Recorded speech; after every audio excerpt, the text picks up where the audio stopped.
Hello everyone and welcome back to another game video. Recently I got into Marvel Champions. I think I got into it a little bit too late, so I kind of missed out on the Captain America and Ms. Marvel decks and the I guess the Green Goblin scenario deck as well. I was able to pick up the Wrecking Crew though. We have Thor coming out this week, as well as Black Widow and Doctor Strange coming out later in the year. There was another third character that was rumored to be Hulk on the one of the Marvel Champions Reddit groups, and just within the past couple of days, Fantasy Flight announced that it is indeed Hulk. So we are getting Hulk. We have a few cards here. I'm gonna just go through this one really quickly because we'll talk about Hulk a little bit more in detail once we get to that card. So we look like we have a new event called Toe to Toe, Hulk Smash, which is obviously part of Hulk's deck. Clash of the Titans and Strength. I think that Strength card is just from the core set though. It might be different for Hulk. I'm not sure. But looks like Clash of Titans is a Treachery, so that's probably Hulk's Nemesis deck, which I'm guessing is probably Abomination, based on I remember seeing him in the 2008 Hulk movie. But again, we have Hulk Smash, we have Hulk, a few more events. So we're gonna switch over and talk about the cards individually, and we'll be right back with those. All right, and here we have Hulk. So he has 0 thwart, 3 attack, and 3 defense. He has the Avenger and Gamma keywords. And ability, Enrage, is Force Interrupt. When your turn ends, discard your hand. So this, I guess, is kind of like his reckless nature. You have to kind of use everything in your hand, and because at the end of your turn, you discard whatever you don't use. I think a lot of people were speculating he was going to have, or hoping he would have, some kind of ability that would randomly flip him into Hulk mode, or randomly flip him out of Hulk mode. So something maybe potentially if he took damage somehow as Bruce Banner, he would have the option to transform in response to that or something like that. But Enrage is still interesting because it does make you have to use all your cards. You can't really plan ahead, so you're not really playing the long game of Hulk. You're doing your turn. You're trying to use everything that you can. Whatever you don't use gets discarded.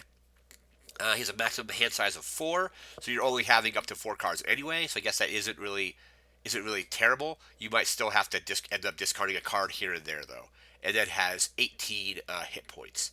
I like that he has 0 thwart because he's basically there to cause damage and prevent damage. He's got a 3 attack and a 3 defense. He's not going to be thwarting, even though I think he potentially could if you were to play cards on him that would maybe give him +1. There are cards I think in blue, which I think is leadership, that say like play this on their character and they get +1 thwart and +1 attack until the end of that turn. But if you do that on Hulk anyway, you're probably just going to attack because you'll be at 4 attack anyhow. So really like the design of Hulk. The ability is cool. I think people were kind of hoping he would have something that would just randomly transform him though. So that's Hulk. We're gonna go flip over into his alter ego form of Bruce Banner, and we'll be right back with that. And we are back with the flip side to Hulk of Bruce Banner. So he has 4 recovery. That's pretty good.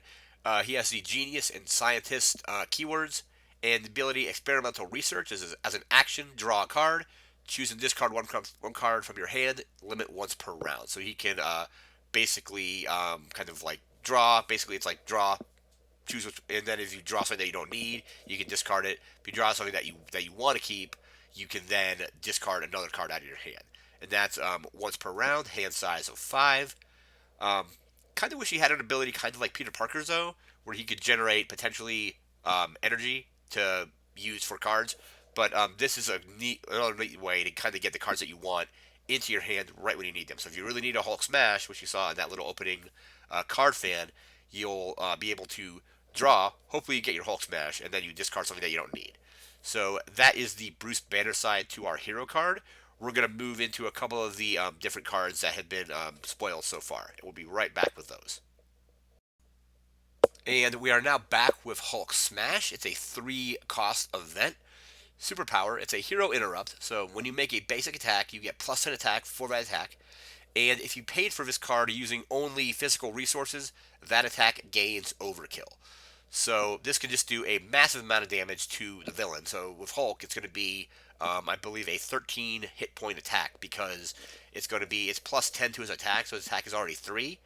So basic attack does 3 +10 for 13, and then if you use only physical resources to pay this cost, because we have like cards that will give you 2 physical resources, or cards that will say, double the amount of physical resources this card, or double the amount of resources if you're paying for the card that has a physical resource on it, like this.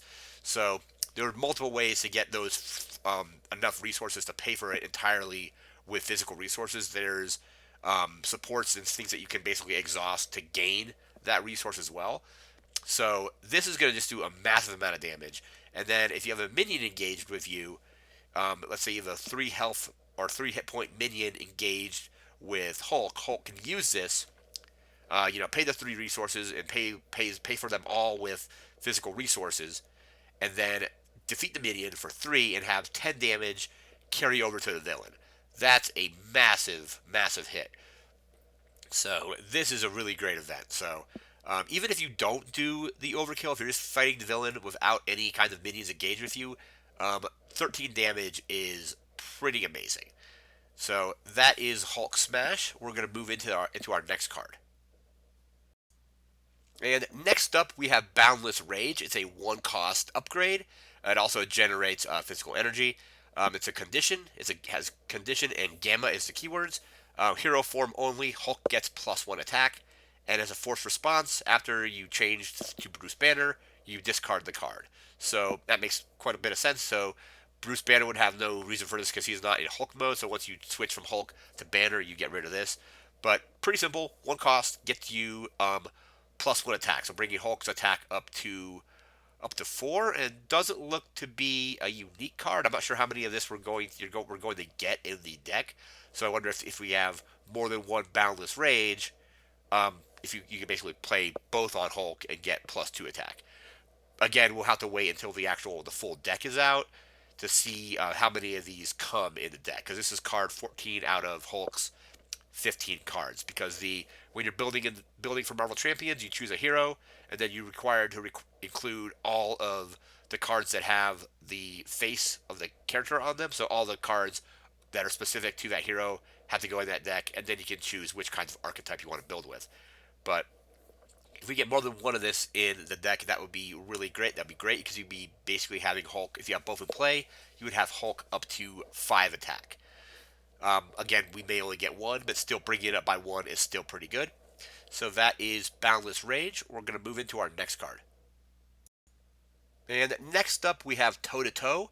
1 cost generates mental resources. Hero action attack.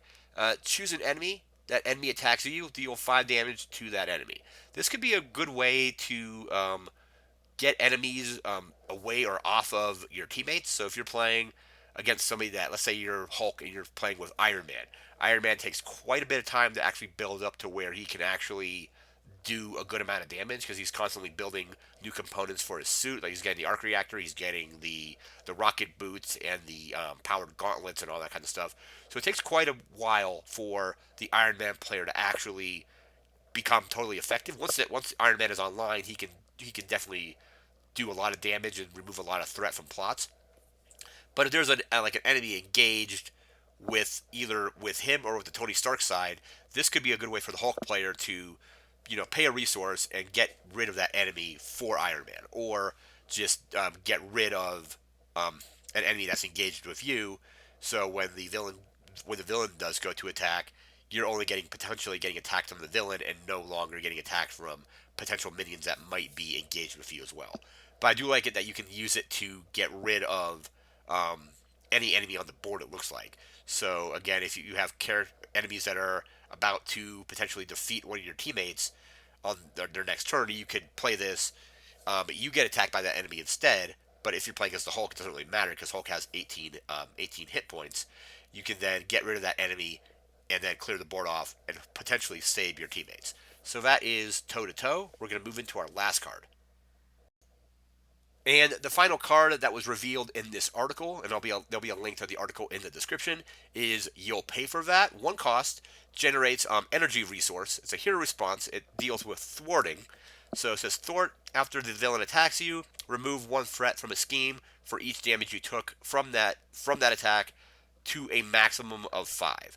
So Hulk has 0 thwart. So cards like this are a good way for Hulk to basically remove threat when he may not otherwise be able to remove threat from schemes.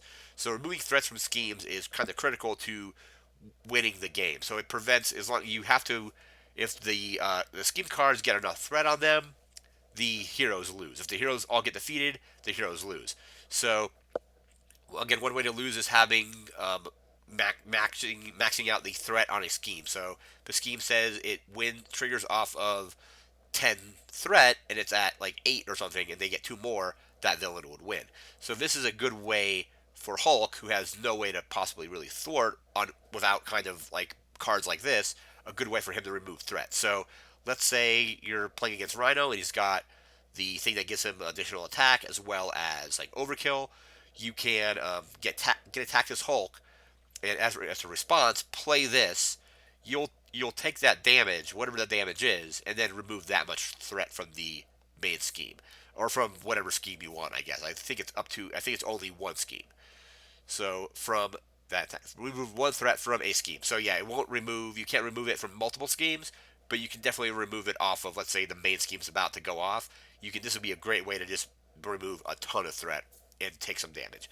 And again, with Hulk, you're taking damage, but again, he has 18 hit points, and I think he'll probably definitely be able to, like survive that. Especially if there are other cards that your teammates can use that can also like heal you and heal themselves. So this card is really cool. So again, this is what's been revealed so far for the Hulk deck for Marvel Champions. Once more cards get revealed, once more sets get announced, I'll be discussing them here. That's going to do it for now. Remember to like, comment, share, and subscribe, and we'll see you next time. Take care.